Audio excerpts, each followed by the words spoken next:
Good evening, and thank you for joining me again. As we pick up again where we left off with our study in the book of Exodus, I want to mention two of the books that I've been getting some information from, that I've been able to look at their research and apply to the messages that I present. The first one is Slavery, a World History, and that's by Milton Meltzer. It's a very good, in-depth book. It talks about the years of slavery and what it looked like. That's a great book that I have on my shelf that I have been utilizing. And the second one is also a very good book that I've picked up and have looked at and have got some excellent material from. And that's Studies in Exodus, Moses and the Gods of Egypt. And that's by John J. Davis. So I'll be using a lot of the information that I got from these two books here in the message tonight. As I've been studying, it appears that the best date for the Exodus is in 1445 BC. 1445 BC is the early date agreed upon by some scholars for the period of the Exodus. And from my studies, I've also been able to find out who the Pharaoh was for that time of the Exodus. The time where Moses and Aaron is approaching the Pharaoh, that would be Amenhotep II. Amenhotep II would have been the Pharaoh of the Exodus and the one who lost his firstborn son in the final judgment of God. Amenhotep II. Egypt became one kingdom under the dynasties of pharaohs. Pharaoh means great house or royal palace. Great house or royal palace. The public monuments that I'm sure that you've seen some pictures of, the public monuments, the royal palaces and private houses were made of durable brick, clay, or even stone. And we see this pyramid. We're all familiar with the Egyptian pyramids, but imagine, if you will, a pyramid of society.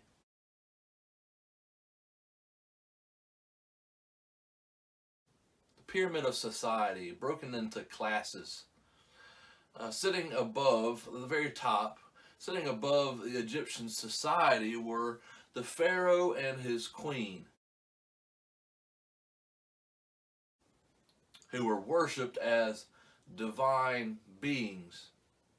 And as a divinity, the Pharaoh could only marry within his family, and often took a sister for his queen. The noble class surrounding the ruler provided him with officials. Nobles had homes near the royal palace and estates in the country too. And serving the nobles were educated men called scribes. They helped the noble attend to his and the Pharaoh's business. And so again, imagine this pyramid broken off into classes.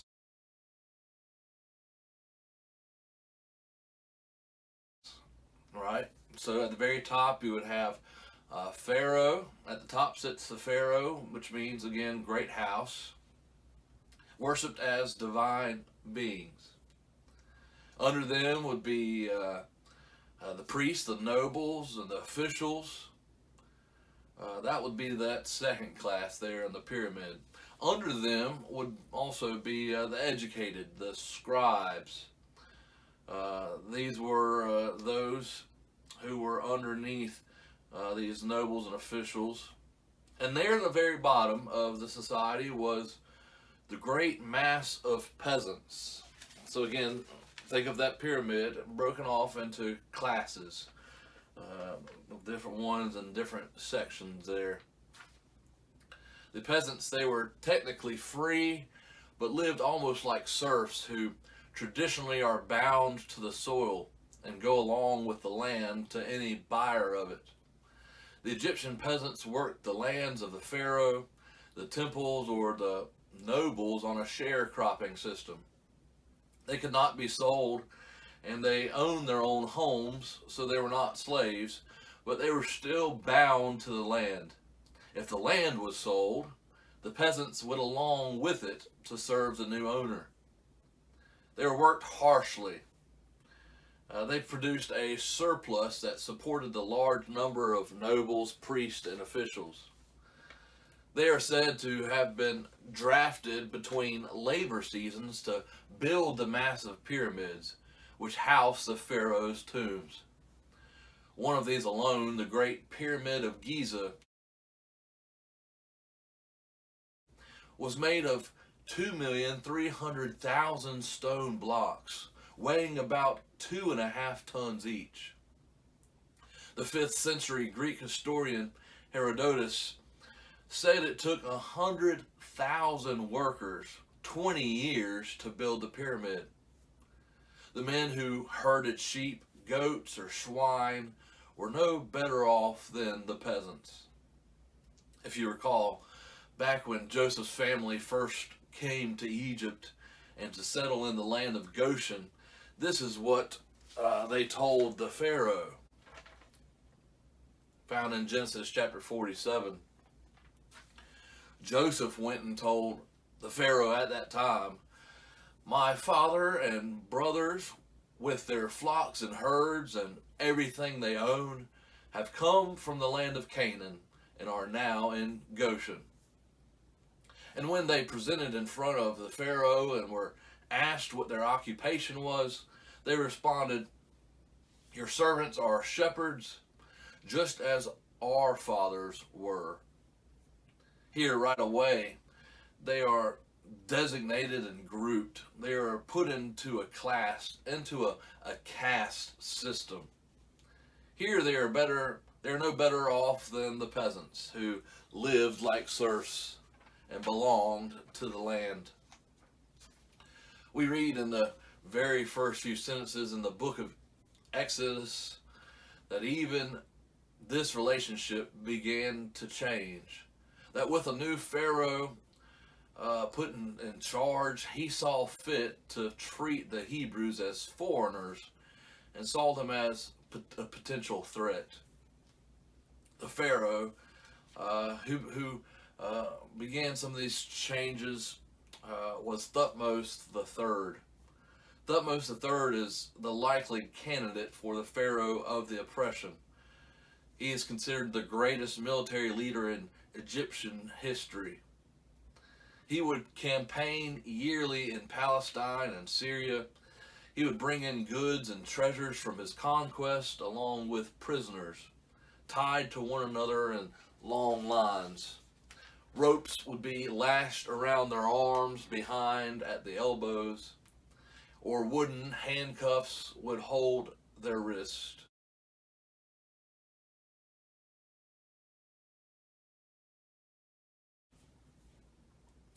A life of slavery began. And this is the time period where Moses would flee into the wilderness. Moses watched as his own people were oppressed. He watched them at their hard labor. All the slaves were considered the property of the gods and the Pharaoh. Slaves were seen as outsiders. They stood outside of the classes of the Egyptian society. The keystone of the Egyptian economy was the Pharaoh. As the good God that he was referred to as the good God, he owned everything in Egypt. Land in the hands of nobles, officials, temples, or private citizens was given by the Pharaoh. And he could always take it back, though he seldom did. From the land worked by the peasants came the wealth that supported everyone. There were three pharaohs that each was said to have claimed to take in nearly 100,000 war captives. The slaves soon moved into a class of their own. The slaves soon moved into the class of tax-paying serfs and intermarried with the Egyptians.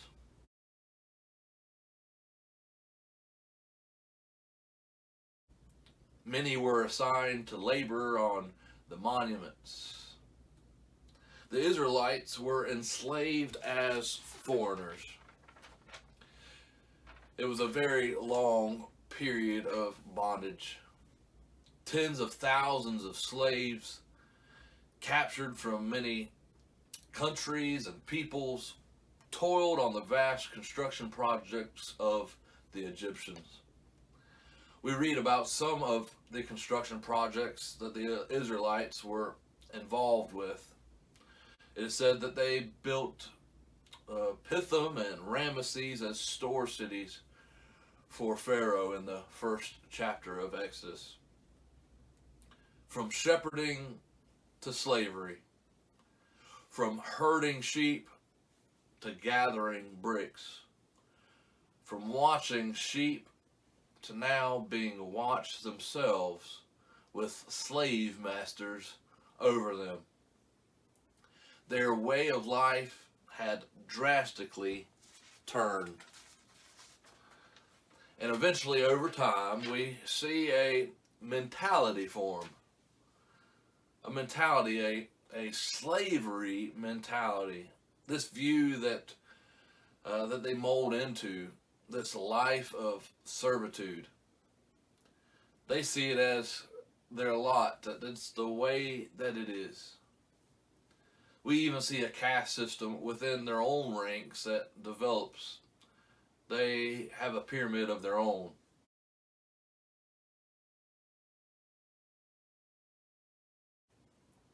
At the top, of course, is the Pharaoh who gives orders.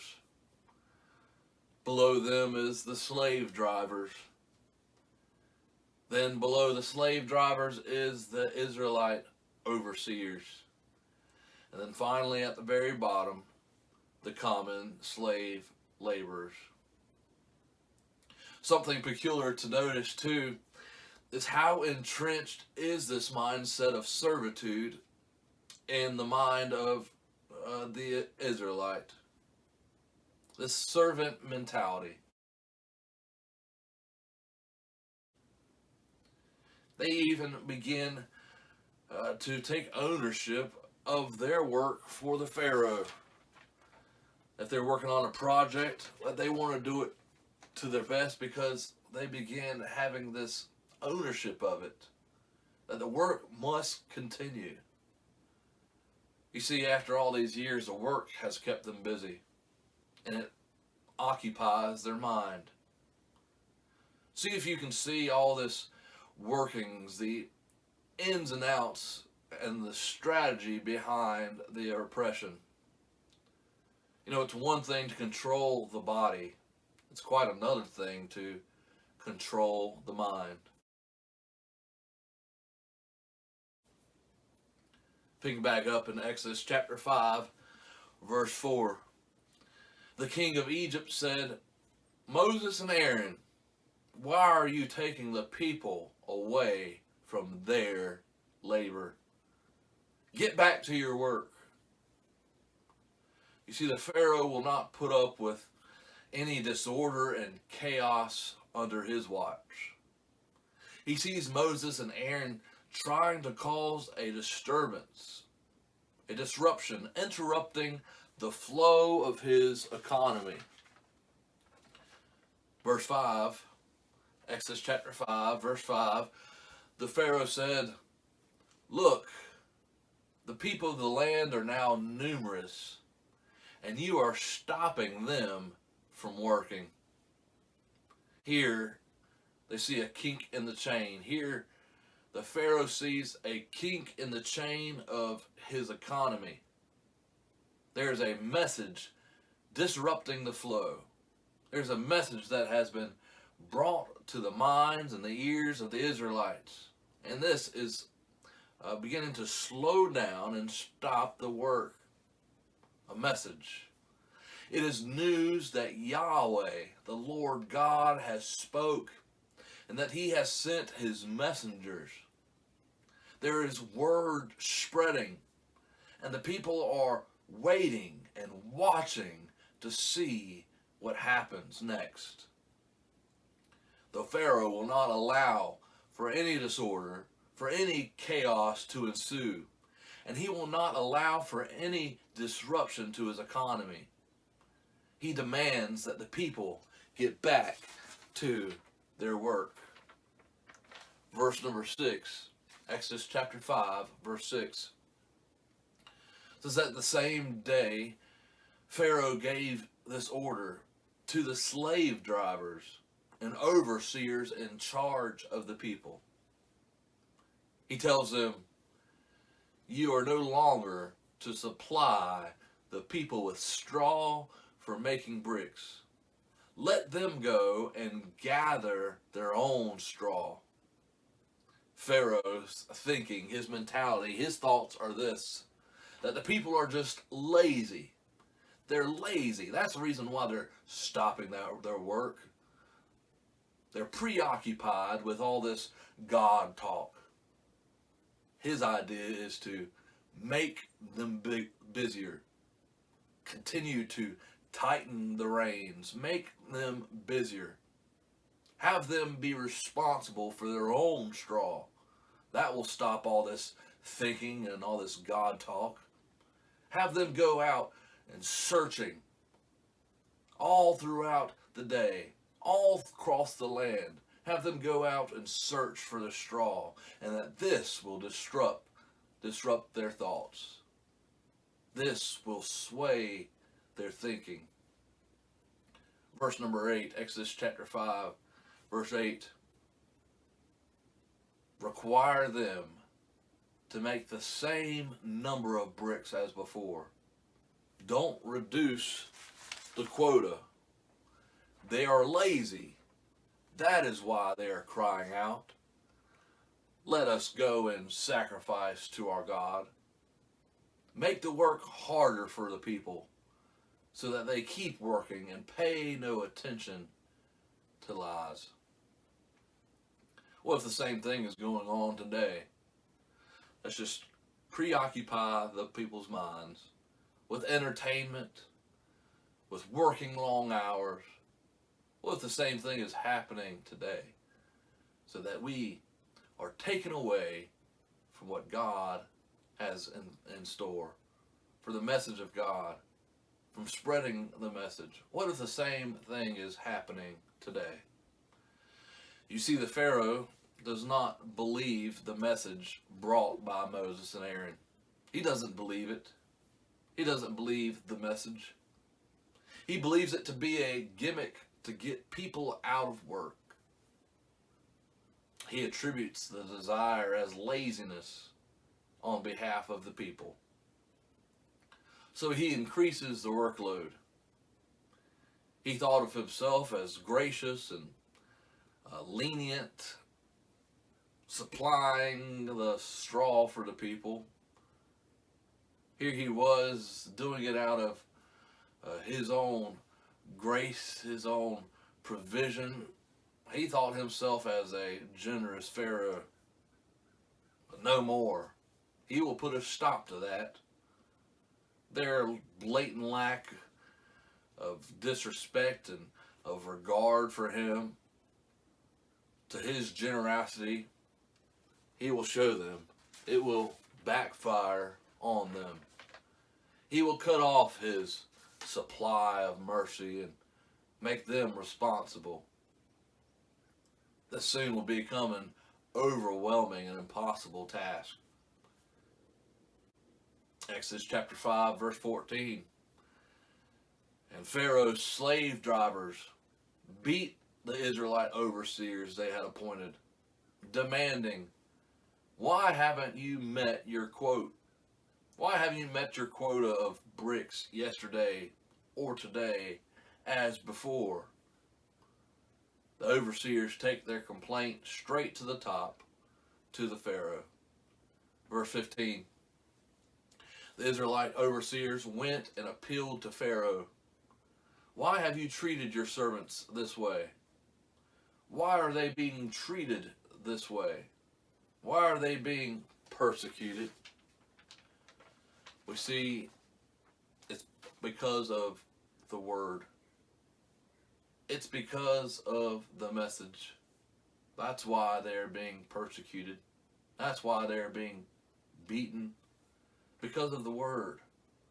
Because of the word that has gone out through God's messengers.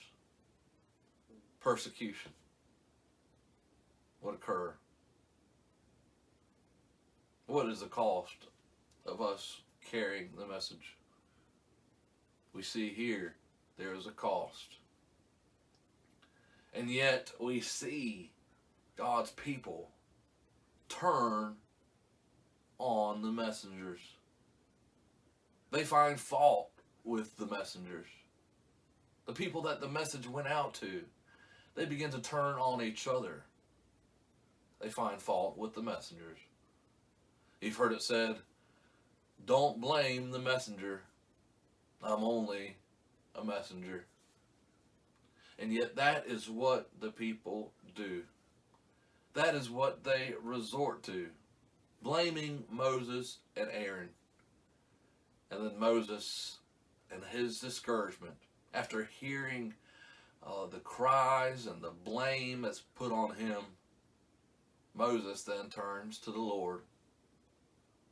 You see, the Pharaoh sees troublemakers. He sees that's what the people are. They're just creating trouble.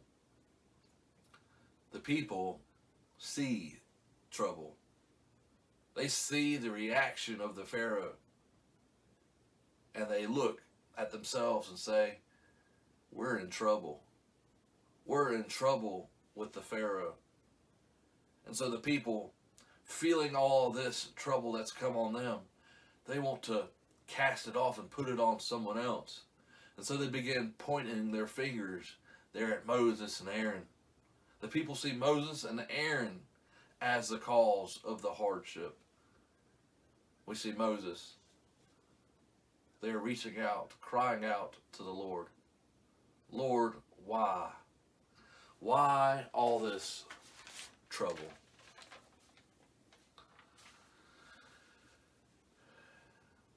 It's a society can sometimes run on a thin thread. We're all part of a society. How it works, how it functions. A lot of times the decisions come from the top, and we may feel its effect, we may feel its hardship, and sometimes we want to point fingers of what to blame, who to blame. Dear friends, let us not be distracted.